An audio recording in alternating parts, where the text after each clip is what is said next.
السلام علیکم ورحمۃ اللہ تعالی وبرکاتہ۔ میرے عزیز ناظرین اکرام، میرے عزیز سامعین اکرام، آج میں آپ کے سامنے فضائل اہل بیت بیان کروں گا، جسے جان کر کے آپ کے دل میں حضرت امام حسین رضی اللہ تعالی عنہ اور ان کے گھر والے اہل بیت سے سچی آپ کو محبت یقین ہو جائے گی۔ حضرت امام حسین رضی اللہ تعالی عنہ اہل بیت سے تعلق رکھتے ہیں۔ ہمارے آقا حضور صلی اللہ تعالی علیہ وسلم اہل بیت کی فضیلت میں بیان فرماتے ہیں کہ جانتے ہو میں اس دنیا سے رخصت ہو رہا ہوں، اس دنیا سے پردہ فرما رہا ہوں، لیکن تمہارے درمیان دو ایسی عظیم چیز کو، دو ایسی بھاری بھرکم چیز کو میں چھوڑ کر کے جا رہا ہوں، جس کو تم اگر اپنا لوگے تو پھر تم اسے کبھی تم دنیا کے سامنے تم گمراہ نہیں ہو پاؤ گے، کبھی تم بھٹکو گے نہیں۔ حضرت امام حسین رضی اللہ تعالی عنہ جو اسی مبارک مہینے میں 10 تاریخ محرم الحرام کی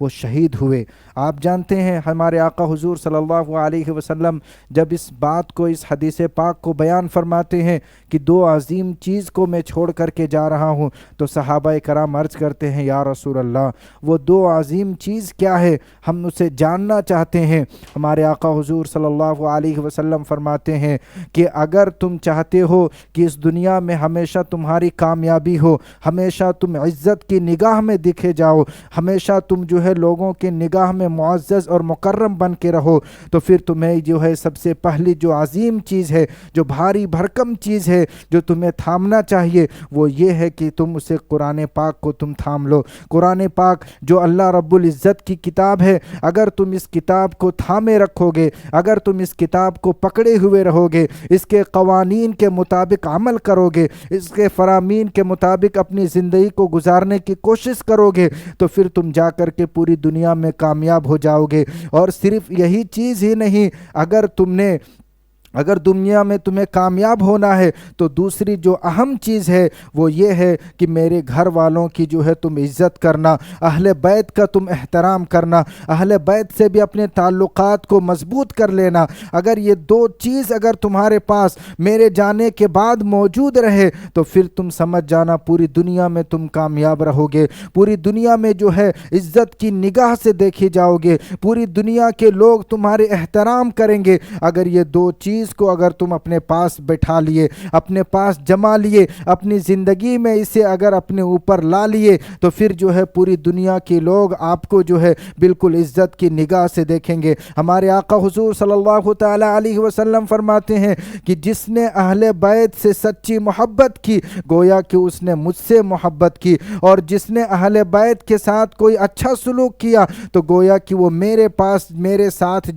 اچھا سلوک کیا۔ اور جو سچی محبت رکھے گا یقیناً کل قیامت کے دن اس کا جو بدلہ ہوگا اور اس کا جو رزلٹ ہوگا وہ اتنا ہی بہترین ہوگا کہ وہ انسان کو میں اپنے ہاتھوں سے پکڑ کر کے میں اسے جنت میں داخل کر دوں گا۔ اور میرے دوستوں، میرے عزیزوں، یہاں تک ہی نہیں، اہل بیت سے اگر صرف آپ چاہیں گے اور صحابہ کرام سے اگر نعوذ باللہ نہیں محبت رکھیں گے تو پھر یہ آپ کی محبت قابل قبول نہیں ہوگی، کیونکہ ہمارے نبی ایک جگہ پہ اہل بیت کی محبت بیان فرما رہے ہیں تو دوسری جگہ پہ فرما رہے ہیں الصحابی کالنجوم، یعنی میرے جو صحابہ ہیں وہ ستاروں کی طرح ہے، اگر تم اسے کسی بھی ایک صحابہ کو اگر پکڑ لو گے تو تم دنیا میں بھی کامیاب ہو جاؤ گے، آخرت میں بھی کامیاب ہو جاؤ گے۔ اسی لیے ہمیں صحابہ کرام سے بھی سچی محبت اور اہل بیت سے بھی سچی محبت رکھنی چاہیے۔ میں آپ کو ایک چھوٹا سا واقعہ میں آپ کو بتاؤں۔ ایک بہت بڑے امام ہیں، وہ بیان فرماتے ہیں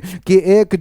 مسلمان، ایک بڑے پائے کے مسلمان تھے، بڑے غریب تھے، لیکن اس کے پاس حج کرنے کے لیے اتنی رقم نہیں تھی کہ وہ حج کرنے کو جا سکے، لیکن بڑی شدت کے ساتھ، بڑی مشقت و محنت کے ساتھ اس نے 500 درہم کو جمع کیا تاکہ میں حج کے لیے جاؤں۔ جیسے اس نے سنا کہ بغداد کے سامنے قافلہ کا گزر ہو رہا ہے، لوگ مدینے اور مکہ حج کرنے کے لیے جا رہے ہیں، تو اس نے بھی قافلوں کے درمیان وہ شامل ہو گیا۔ کچھ دیر جانے آنے کے بعد اس نے کیا دیکھا کہ ایک عورت ہے جو بڑی پھٹی پرانی لباس پہنی ہوئی ہے، ان کے پاس چھوٹے چھوٹے بچے ہیں جو بھوک سے تڑپ رہے ہیں۔ اس نوجوان نے پوچھا، اے میری بہن بتا یہ کیا ماجرا ہے، آپ کے ساتھ یہ کیا ہوا ہے؟ وہ بہن فرماتی ہے، جانتے ہو میں ایک سید زادی ہوں، میں آقا کریم صلی اللہ تعالی علیہ وسلم کے گھر سے تعلق رکھتی ہوں، میں بڑے بھوکی پیاسی ہوں اور میرے پاس جو ہے رقم بھی نہیں ہے جو اپنے بچوں کی بھوک کو تڑپ کو جو ہے میں اسے دور کر سکوں۔ اتنا ہی سننا تھا، اس نوجوان نے جو ہے اپنے پورے رقم کو جو ہے اس نے اس عورت کو، خاتون کو دے دیا، اور دے لینے کے بعد وہ اپنے گھر واپس آ گیا۔ حج کرنے کے لیے وہ جا نہیں سکا، لیکن میرے دوستو جب اس نے سنا کہ جو ہے حاجی لوگ حج کر کے واپس آ رہے ہیں تو تمام حاجی حجاج کرام سے ملنے کے لیے وہ جاتے ہیں اور ان سے مصافحہ کرنے کے لیے جاتے ہیں، لیکن جیسے حجاج کرام کے پاس جاتے ہیں، ان سے مصافحہ کرتے ہیں تو حاجی کرام سے کہتے ہیں آپ کا حج قبول ہو، آپ کا حج قبول ہو، لیکن جتنے بھی حجاج کرام تھے وہ سب بھی مصافحہ کر کے جو ہے حجاج کرام فرماتے ہیں کہ آپ کا بھی حج قبول ہو۔ وہ انسان یہ سن کر کے دنگ رہ گیا، وہ تعجب محسوس کرنے لگا، میں تو حج کرنے کے لیے گیا بھی نہیں، لیکن حجاج کرام یہ کہہ رہے ہیں کہ تمہارا بھی حج مکمل ہو، تمہارا حج بھی قبول ہو۔ جب وہ رات کو جو ہے اپنے خواب استراحت میں گیا، جب وہ بستر میں گیا،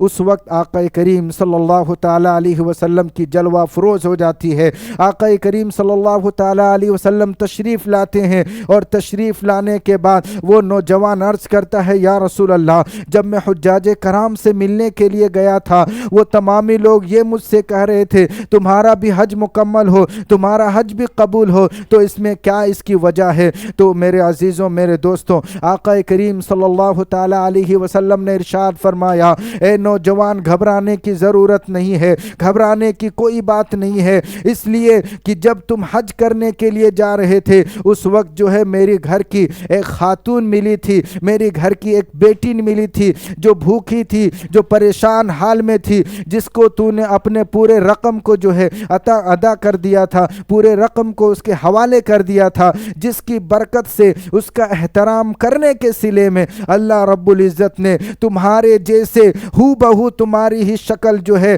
ایک مکہ مکرمہ میں اور مدینہ منورہ میں جو حجاج کرام حج کر رہے تھے ان کے ساتھ مل کر کے ایک فرشتے کو اللہ تعالیٰ نے مقرر فرما دیا جو تمہارے پورے حج کے ارکان کو جو ہے اس نے مکمل کر دیا، اور جب تک اس دنیا میں تم رہو گے تب تک وہ فرشتے ہر سال تمہارے لیے جا کر کے وہاں پہ حج کریں گے، چاہے تم جاؤ گے وہاں حج کرنے یا نہیں جاؤ گے، لیکن تمہیں اس کا احترام کرنے کے صلے میں، احترام کرنے کے صدقے میں اللہ رب العزت نے وہ فرشتے کو مقرر کر دیا ہے، اور وہ تمہارے لیے ہر سال جو ہے تمہارے لیے حج کریں گے۔ اور یہ حجاج کرام جو تمہیں حج کا جو ہے قبولیت کا جو باتیں کہہ رہے ہیں، اس کی یہی وجہ ہے جو حجاج کرام وہاں پر جس شخص کو ملاحظہ فرمائے وہ آپ نہیں تھے، بلکہ آپ کے ہو بہو اور شکل میں جو ہے جو آپ کے اللہ رب العزت نے اہل بیت کا احترام کرنے کے صدقے میں اللہ تعالیٰ نے ایک فرشتے کو مقرر کر دیا۔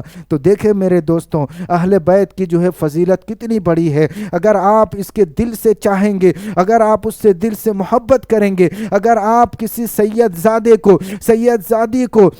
جو ہمارے آقا حضور صلی اللہ تعالی علیہ وسلم کے گھر سے جو تعلق رکھتے ہیں، ان سے آپ اگر ان کا احترام کریں گے، ادباً ان کے لیے کھڑے ہو جائیں گے، جب کسی سید کو دیکھیں گے تو ان سے ملنے کے لیے آپ جو ہے آگے بڑھ جائیں گے، ان کا احترام کریں گے، تو یقین جانیے میرے دوستو آپ کے لیے بھی جو ہے اللہ تعالیٰ نے بڑی فضیلتیں اور بڑی نعمتیں آپ کے لیے تیار رکھا ہے اگر آپ یہ کام، خیر کام کو کریں گے۔ اسی لیے میرے دوستو آپ تمامی لوگوں سے بھی یہی گزارش ہے کہ یہ خیر کا جو مہینہ، جو حرمت والی مہینہ محرم الحرام کا جو گزر رہا ہے، اس میں ہم تمامی لوگوں کو چاہیے کہ زیادہ سے زیادہ ہو سکے کربلا کی داستان کو سنیں، زیادہ سے زیادہ ہو سکے کربلا کے واقعات کو پڑھیں، وہاں کی جو میسج جو ہم تمامی لوگوں تک بتائے گئے ہیں اس میسج کو ہم تمامی لوگوں کو سمجھنے کی کوشش کرنی چاہیے، اور اپنی زندگی میں اس میسج کو ڈھا کر کے جو ہے میرے دوست دوستو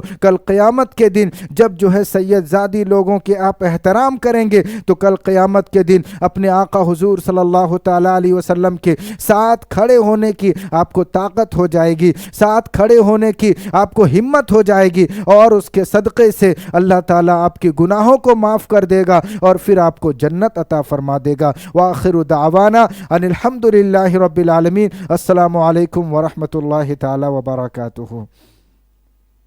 بند کیجیے حضرت۔